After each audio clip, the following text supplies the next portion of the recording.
Sometimes you get to a stage where you're asking someone to do something, whether it's recycling or going to a rally or maybe giving a call to their state representative or minister of parliament. And one of the things you'll encounter is that they don't really know if they can do it. They show hesitancy, they show a lack of confidence. So you have the sense that they actually have sympathy to your cause. They actually agree that the action needs to be done, but they just don't know if they personally are the right person for that job. From a psychological perspective, there are 3 things you can do that can help. One of them is to just be really reassuringly inclusive. Everyone matters. Everyone matters. You are part of that.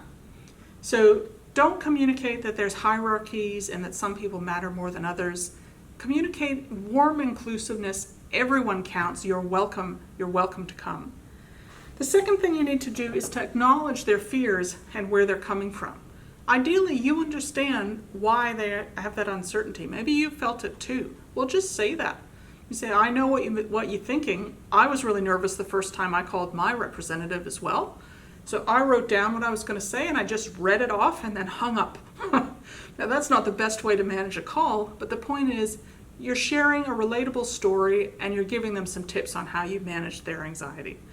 So just have some thought about that. Don't act as though there's nothing to be afraid of. It is scary at times. Just tell them that you can understand what they're going through and here's how you engaged. The last thing that you should do is to give a specific invitation to the kind of person that they are. So everyone matters, but it's true, sometimes the rallies are mostly young people, sometimes they're mostly old. Sometimes they might mostly be students, sometimes they might be mostly adults. Whatever the person is that you're talking to, make it clear that they are specifically welcome. It's great when people who are older or younger come. It's great when students and adults come. It's great when there's people in suits. The media loves to show pictures of people in suits. You know, whatever's going on, just explain that to them in a positive way. And of course, you have to be realistic, and of course, you have to be honest.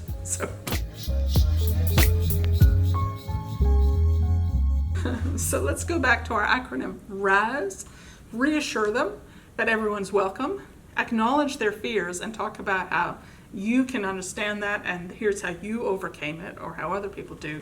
And then give a specific invitation to people like them, to who they are, to who they represent, because those voices need to be heard.